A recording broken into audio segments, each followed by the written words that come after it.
म्हणजे दुपारी 12 वाजता साजरा केला जातो.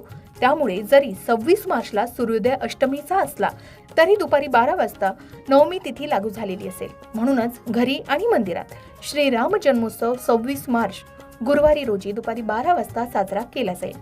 आता हा दुर्मिळ योगायोग आहे की एकाच दिवशी सकाळी आपण देवीची उपासना करू आणि दुपारी प्रभू श्रीरामचंद्रांचा जन्मोत्सव सोहळा अनुभवू.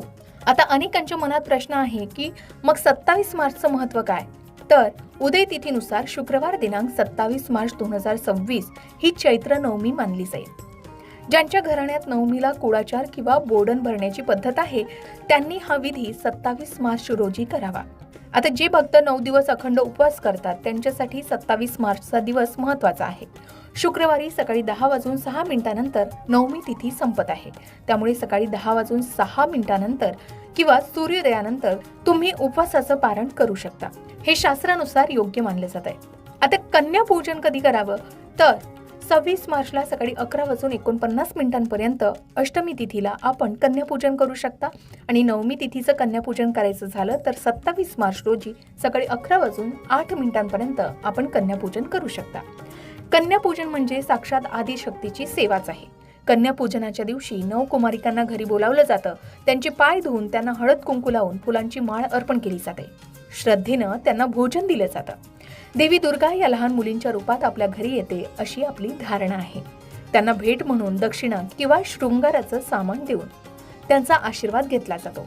महत्त्वाचं म्हणजे सूर्य उदित अष्टमी 26 मार्चला आहे, म्हणून श्री दुर्गा अष्टमी 26 तारखेला साजरी होणार आहे. तसेच श्रीराम जन्मोत्सव सुद्धा 26 तारखेला साजरा होणार आहे.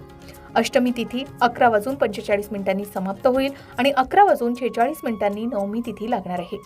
आधी सांगितल्याप्रमाणे घरी आणि मंदिरात दुपारी 12 वाजता श्रीराम जन्मोत्सव साजरा होणार आहे. आता स्थानिक पंचांगानुसार सूर्योदयाच्या वेळेत बदल झाल्यामुळे मुहूर्तांच्या वेळेत काही मिनिटांचा फरक असू शकतो. रामनवमी हा चैत्र नवरात्रीचा 9वा दिवस असतो. जर तुम्ही नवरात्रीचे 9 दिवस उपवास करत असाल तर 27 मार्च 2026 रोजी सकाळी 10:06 किंवा सूर्योदयानंतरच व्रताचं पारण करावं. तर थोडक्यात सांगायचं झालं तर 26 मार्चला सकाळी देवीची महाअष्टमी आणि दुपारी 12 वाजता प्रभू श्रीरामचंद्रांचा जन्मोत्सव साजरा करायचा आहे आणि 27 मार्चला सूर्योदयानंतर नवमीचा कुळाचार करून आपल्या 9 दिवसांच्या व्रताची सांगता करायची आहे. आता भक्तीमध्ये तिथीपेक्षा भाव महत्त्वाचा असतो, पण शास्त्राची जोड असेल तर त्या पूजेचं फळ अधिक मिळतं. स्थानिक सूर्योदयानुसार वेळेत काही मिनिटांचा फरक असू शकतो. त्यामुळे आपल्या स्थानिक पंचांगांचाही आदर करावा आणि तज्ञांचा सल्लाही घ्यावा. शक्ती आणि भक्तीचा हा संगम तुमच्या कुटुंबात सुख समृद्धी आणि उत्तम आरोग्य घेऊन येऊ हीच ईश्वरचरणी प्रार्थना. अशाच प्रकारच्या